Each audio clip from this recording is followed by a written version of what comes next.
Welcome to my YouTube channel the world of economics. My name is Mohammad Ali. आज का हमारा topic है elasticity of demand. आज की इस वीडियो में हम सबसे पहले सीखेंगे कि इलास्टिसिटी ऑफ डिमांड का मीनिंग क्या है। नंबर टू हम इस वीडियो में सीखेंगे कि इलास्टिसिटी ऑफ डिमांड को मेजर कैसे किया जाता है। नंबर 3 हम इस वीडियो में सीखेंगे कि इलास्टिसिटी ऑफ डिमांड को मेजर करने के लिए जो फार्मूला यूज किया जाता है वो क्या है। और नंबर 4 इस वीडियो में हम सीखेंगे कि इलास्टिसिटी को मेजर करने के लिए जो फार्मूला यूज किया जाता है वो फार्मूला इस तरह क्यों है, वो कैसे बनाया गया है, उसके पीछे क्या लॉजिक्स हैं, वो भी आज हम इसकी वीडियो में सीखेंगे। तो स्टार्ट करते हैं। स्टूडेंट्स, आपको पता है कि लॉ ऑफ डिमांड प्राइस और क्वांटिटी डिमांड के इनवर्स रिलेशनशिप के बारे में बात करता है, लेकिन लॉ ऑफ डिमांड को पढ़ के हमें यह पता नहीं चलता कि प्राइस में चेंज आने से क्वांटिटी डिमांड में जो चेंज आएगा वो कितने परसेंट होगा। ये लॉ ऑफ डिमांड में मेजर नहीं किया जा सकता। आज के इस टॉपिक में हम इसी चीज को मेजर करना सीखेंगे। तो पहले समझ लेते हैं कि इलास्टिसिटी ऑफ डिमांड है क्या। यहां पर देखें, मैंने लॉ ऑफ डिमांड को फॉलो करते हुए ये एक डायग्राम बनाई है। ये डिमांड कर्व है, नेगेटिवली स्लोप्ड है। यहां पर वर्टिकल एक्सिस पे मैंने प्राइस को रखा है और हॉरिजॉन्टल एक्सिस पे मैंने क्वांटिटी डिमांड को रखा है। यहां पर आप देखें, इनिशियल जो प्राइस है प्रोडक्ट की वो 6 रुपीज है और उस वक्त प्रोडक्ट की जो क्वांटिटी डिमांडेड है वो 1 है। आप 1 kg कह सकते हैं इसको। और प्राइस 6 रुपीज से कम होकर 2 रुपीज पर आ गई। प्राइस में कमी आई। आपको पता है कि लॉ ऑफ डिमांड में जब किसी प्रोडक्ट की प्राइस में कमी आती है, लोग उस प्रोडक्ट की डिमांड में इजाफा कर देते हैं। तो प्राइस में कमी आने से क्वांटिटी डिमांड जो है वो 1 kg से 4 kg पे चली गई। तो आप ये देख सकते हैं कि प्राइस में कमी आई है। प्राइस में कमी आई है।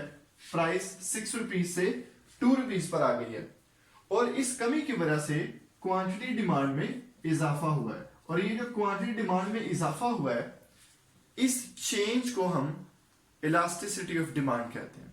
तो इलास्टिसिटी ऑफ डिमांड की डेफिनेशन ये हुई, प्राइस में चेंज आने से क्वांटिटी डिमांड में जो चेंज आता है उसको इलास्टिसिटी ऑफ डिमांड कहा जाता है।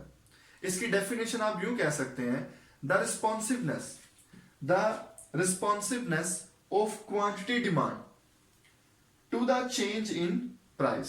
क्वांटिटी डिमांड जो रिस्पॉन्स करती है प्राइस में चेंज आने से, उस रिस्पॉन्स को, उस चेंज को हम कहते हैं ये इलास्टिसिटी ऑफ डिमांड है। स्टूडेंट्स देखें, अब मैंने आपसे कहा था कि सेकंड हम सीखेंगे कि इस इलास्टिसिटी ऑफ डिमांड को मेजर कैसे करते हैं। इसमें मेजर करने वाली क्या बात है, आपको नजर तो आ रहा है कि प्राइस में कमी आने से क्वांटिटी डिमांड में 3 kg का इजाफा हुआ है, 3 kg इसमें चेंज आया। तो इसमें मेजर करने वाली क्या बात है। स्टूडेंट्स, क्वांटिटी डिमांड में जो चेंज आ रहा है वो प्राइस की वजह से आ रहा है, इसलिए क्वांटिटी डिमांड में आने वाले चेंज को प्राइस के साथ कंपेयर किए बगैर आप इलास्टिसिटी कैलकुलेट नहीं कर सकते। अच्छा, अब आपके ज़हन में सवाल आ रहा है कि ऐसा क्यों जरूरी है। ऐसा स्टूडेंट्स इसलिए जरूरी है क्योंकि क्वांटिटी डिमांड का रिस्पॉन्स हर प्राइस पे सेम नहीं होता। हर प्राइस पे क्वांटिटी डिमांड का रिस्पॉन्स डिफरेंट होता है। अगर एक लीनियर डिमांड कर्व बना हो, स्ट्रेट लाइन, तो वहां पर तो हर प्राइस पे क्वांटिटी डिमांड का रिस्पॉन्स सेम होता है। लेकिन अगर डिमांड कर्व लीनियर ना हो, जैसा कि ये बना हुआ है, ये एक कर्वेचर है, ये कर्व बना हुआ है, ये लीनियर नहीं है, तो यहां पर हर प्राइस पे क्वांटिटी डिमांड का रिस्पॉन्स सेम नहीं होगा। इसलिए क्वांटिटी डिमांड में जो चेंज आ रहा है उसको आप प्राइस के साथ कंपेयर किए बगैर कैलकुलेट नहीं कर सकते।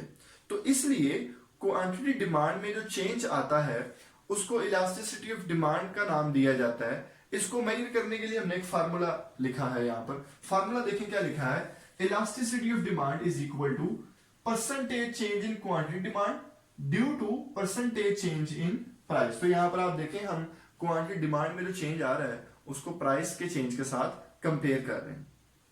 अब देखें, इसको सवाल ये है कि परसेंटेज को देखना क्यों जरूरी है।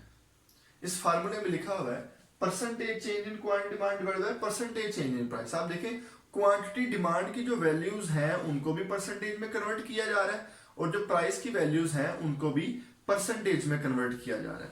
इसकी क्या रीजन है? इसकी रीजन मैं आपको एक्सप्लेन कर देता हूं। फिल वक्त आप ये अज्यूम करें कि हम परसेंटेज का इस्तेमाल नहीं करेंगे, हम सिर्फ और सिर्फ चेंज इन क्वांटिटी डिमांड को डिवाइड करेंगे चेंज इन प्राइस पे। तो देखते हैं, आपको पता है कि इकोनॉमिक्स में चेंज के लिए हम डेल्टा क्यू का वर्ड यूज करते हैं, चेंज के लिए डेल्टा को इस्तेमाल करते हैं। तो चेंज इन क्वांटिटी डिमांड से मुराद डेल्टा क्यू, डिवाइड करेंगे हम डेल्टा पी से। अब आप ये देखें, मैंने यहां पर परसेंटेज को यूज नहीं करा। मैं आपको यहां पर ये समझाना चाहता हूं कि परसेंटेज को यूज करना क्यों जरूरी है। अभी हम परसेंटेज के बगैर वैल्यूज निकालेंगे, उनमें क्या खराबियां हैं वो भी मैं आपको दिखाऊंगा, वो देखते हैं। तो यहां पर डेल्टा क्यू, क्यू में क्या चेंज आया? पहले क्वांटिटी 1 थी, अब 4 है, तो क्यू में चेंज आया 3 kg divide by delta P. तो पी में क्या चेंज आया? पी पहले 6 था, बाद में 2 हो गया, तो पी में चेंज आया है हमारे पास 4 रुपीज का। अगर आप इनको डिवाइड कर दें तो आपके पास आंसर आएगा 0.75। देखिए इसमें क्या फ्लॉ है, इसमें फ्लॉ ये है, इसमें गलती ये है कि आप देखिए जिन वैल्यूज को आप कंपेयर कर रहे हैं उनका unit of measurement he different है। इसका यूनिट ऑफ मेजरमेंट केजी है और इसका यूनिट ऑफ मेजरमेंट रुपीज है। फॉर एग्जाम्पल मैं आपको एक एग्जाम्पल देता हूं। एक स्टूडेंट है, 2 स्टूडेंट्स हैं, आप उनका कंपैरिजन करना चाहते हैं, दोनों का आपस में मुवाजना करना चाहते हैं। एक स्टूडेंट का आपने मार्क्स दिए हुए हैं परसेंटेज में, या आप यूं कह सकते हैं ग्रेड्स में उसके मार्क्स दिए हुए हैं, और जो दूसरा स्टूडेंट्स है उसको नंबर्स में आपने मार्क्स दिए हुए हैं। अब आप इनको कंपेयर करने जा रहे हैं, तो आप कैसे कंपेयर करेंगे इनको? आप कंपेयर नहीं कर सकते। उनका जो स्टूडेंट ए है उसका यूनिट ऑफ मेजरमेंट डिफरेंट है, वहां आप ग्रेड यूज कर रहे हैं, और जो पहला स्टूडेंट है वहां पर आप मार्क्स यूज कर रहे हैं। तो ग्रेड और मार्क्स को आप कैसे कंपेयर कर सकते हैं? आप उनको कंपेयर नहीं कर सकते। डिफरेंट यूनिट ऑफ मेजरमेंट को कंपेयर नहीं किया जा सकता। तो अब फिर क्या हल इसका निकाला जाए? मैं आपको एक और इसकी रीजन आपको बताता हूं। फॉर एग्जाम्पल मैं यहां पर इस 1 kg को ग्राम्स में कन्वर्ट कर देता हूं। आपको पता है 1 kg में 1000 ग्राम होते हैं, तो मैं ये 1 kg है, इस 1 kg में 1000 ग्राम होंगे, तो इसलिए ये 1 वैल्यू जो है वो अब 1000 हो गई, और ये जो 4 वैल्यू है ये अब 4000 हो गई। मैंने क्या किया, सिर्फ kg को ग्राम्स में कन्वर्ट कर दिया। देखें इससे अब इलास्टिसिटी कैलकुलेट करते हैं। फार्मूला वही यूज करेंगे, delta Q over delta P. यहां पर देखें डेल्टा क्यू में कितना चेंज आया? पहले क्यू 1000 था, अब 4000 है, तो क्यू में कितना चेंज आया? 3000 डिवाइड बाय ये केजी आएगा। प्राइस में कितना चेंज आया? प्राइस पहले 6 थी, बाद में 2 हो गई, तो प्राइस में चेंज आया 4 रुपीज। अब आप 3000 को 4 पे डिवाइड करेंगे तो आपके पास आंसर आ जाएगा 750। देखें फार्मूले में कितनी बड़ी खराबी है अगर हम परसेंटेज को यूज नहीं करते। आप देखें वही डाटा है, वही डायग्राम है, मैंने सिर्फ और सिर्फ यूनिट ऑफ मेजरमेंट चेंज किया है तो आंसर चेंज हो गया। ये एक अच्छे फार्मूला की निशानी नहीं होती। एक अच्छा फार्मूला वही होता है जो यूनिट ऑफ मेजरमेंट चेंज हो जाने से आंसर को चेंज ना करे।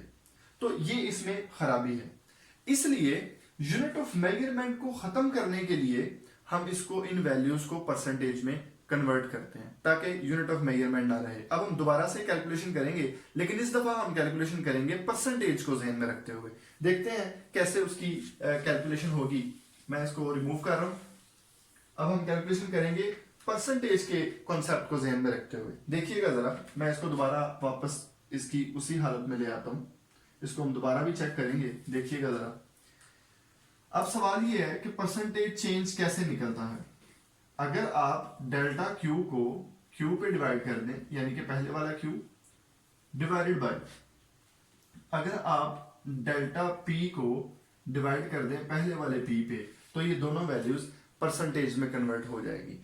मैंने यहाँ पर क्वांटिटी डिमांड को भी परसेंटेज में कन्वर्ट कर दिया और प्राइस को भी परसेंटेज में कन्वर्ट कर दिया। अब इसमें वैल्यूज हम पुट करेंगे, देखिएगा जरा।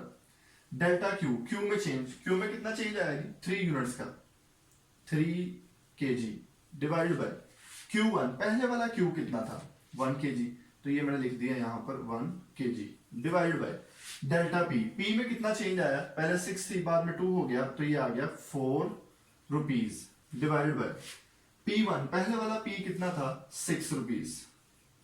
अब आप देखिएगा, जब हम आप देखें ये kg इस kg से कट गया और ये रुपीज इस रुपीज से कट गया। अब आप देखें आपके पास जो आंसर आएगा 3 को आप 1 पे डिवाइड करेंगे तो 3 आ गया। अब आप देखें इस 3 के साथ कोई यूनिट ऑफ मेजरमेंट नहीं है, क्यों? क्योंकि हमने इस वैल्यू को परसेंटेज में कन्वर्ट कर दिया या प्रोपोर्शन में कन्वर्ट कर दिया। नेक्स्ट देखें, 4 को जब आप 6 पे डिवाइड करेंगे तो आपके पास आंसर आएगा 2/3 और जब आप इसको मजीद इसको सिंप्लीफाई करेंगे तो आपके पास आंसर आ जाएगा 9/2 और ये आपके पास आंसर आ गया 4.5। अब आप देखें, मैं वही पुराना प्रोसीजर दोबारा दोहराता हूं।